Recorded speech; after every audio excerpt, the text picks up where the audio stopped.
कि भारत की न्याय पद्धति का नाश हो जाएगा तो भारतीय समाज टूट जाएगा, ऐसे ही मैकॉले एक बात और कहता था। मैकॉले की लिखी हुई एक चिट्ठी है मेरे पास, उसकी फोटोकॉपी। लंदन में एक लाइब्रेरी है, उसका नाम है इंडिया ऑफिस लाइब्रेरी, वहां से मैंने निकलवाई है। इंडिया ऑफिस लाइब्रेरी में से ऐसे कुछ 50,000 से ज्यादा डॉक्यूमेंट्स मैं निकाल के लाया और वहां के कई लोगों की मदद से हमने वो निकलवाए हैं।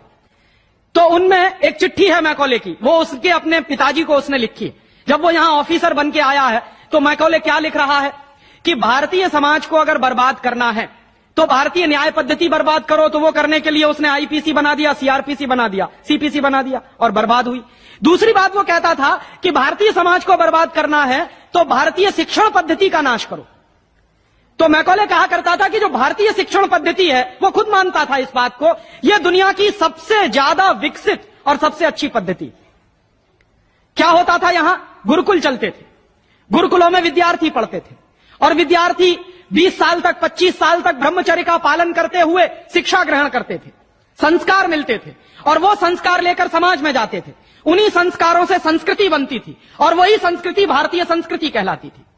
ऋषि थे, मुनि थे, बड़े बड़े ज्ञानी थे, महात्मा थे, वो गुरुकुलों को चलाया करते थे और सारे के सारे गुरुकुल जो चला करते थे उनमें वेदों का अध्ययन, पुराणों का अध्ययन, उपनिषदों का अध्ययन, जो भारतीय ज्ञान है, जो भारतीय मनीषा है, उन्हीं सबका अध्ययन संस्कृत के माध्यम से कराया जाता था।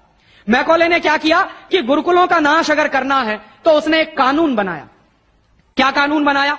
संस्कृत में जितने विद्यालय इस देश में चलते थे हिंदुस्तान में अंग्रेजों के जमाने में, उन सबको उसने इल्लीगल घोषित किया, गैर कानूनी। और उसने प्रतिबंध लगा दिया कि संस्कृत भाषा के माध्यम से कोई भी गुरुकुल चलेगा उसको अंग्रेजी सरकार मान्यता नहीं देगी। तो मान्यता किसको देगी? अंग्रेजी के माध्यम से जो कॉन्वेंट स्कूल चलेंगे उनको अंग्रेजी सरकार मान्यता देगी। और उसके लिए बाकायदा उसने कानून बनाया। उस कानून का नाम है इंडियन एजुकेशन एक्ट। और यह इंडियन एजुकेशन एक्ट लागू हुआ 1858 में, आज से लगभग 140 साल पहले। तो 140 साल पहले जो कानून लागू हुआ था अंग्रेजों के जमाने में, वही कानून आज भी चल रहा है। उस कानून के आधार पर मैकॉले ने क्या किया? संस्कृत के माध्यम से चलने वाले गुरुकुलों को बर्बाद कर दिया, कानून बना के उनको बंद करा दिया। जो उनमें अध्यापक होते थे, गुरु होते थे, उनको मार पीट कर अंग्रेजी सरकार जेल में बंद करती थी। जो विद्यार्थी अध्ययन के लिए जाते थे उनको रोक दिया जाता था, उनका अध्ययन ना होने पाए उसके लिए समस्याएं खड़ी की जाती थी। और दूसरी तरफ कॉन्वेंट स्कूल चालू कर दिए और उसमें अंग्रेजी के माध्यम से शिक्षण देना शुरू किया। एक दिन उसने अपने बाप को चिट्ठी लिखी और इस चिट्ठी में उसने ये लिखा कि मैंने हिंदुस्तान में एक ऐसी शिक्षण पद्धति पैदा कर दी है जिसमें अगर हिंदुस्तानी विद्यार्थी पढ़ेंगे तो पढ़कर निकलने के बाद वो शरीर से हिंदुस्तानी होंगे, दिमाग से सब अंग्रेज हो जाएंगे। वो देख रहे हैं, अभी देख रहे हैं। तो शरीर से हिंदुस्तानी और दिमाग से अंग्रेज।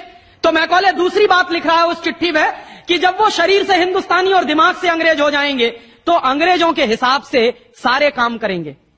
और वो विद्यार्थी जब कॉन्वेंट स्कूल में से निकलेंगे तो सबसे ज्यादा गालियां भारतीय संस्कृति को देंगे, सबसे ज्यादा गालियां अपने मां बाप को देंगे। कैसे? मॉम और डैड कह के। डैड माने होता है मरा हुआ, और मम्मी माने होता है शव। इजिप्ट में आप जाइए, मिस्र एक देश है, वहां पे ममीज कहा जाता है किसको? मरे हुए आदमी के शव को। तो हमारी मां हो गई मम्मी, मम्मी, और पिताजी हो गए डैड। आया कहां से ये? मैकॉले ने डाल दिया हमारे दिमाग में। और मैं ये कहता हूं कि मैकॉले तो मर गया, उसका बाप भी मर गया, सब मर गए, भगवान उनकी आत्मा को शांति दे, लेकिन उसकी जो आत्मा है वो हम सब में प्रवेश कर गई है।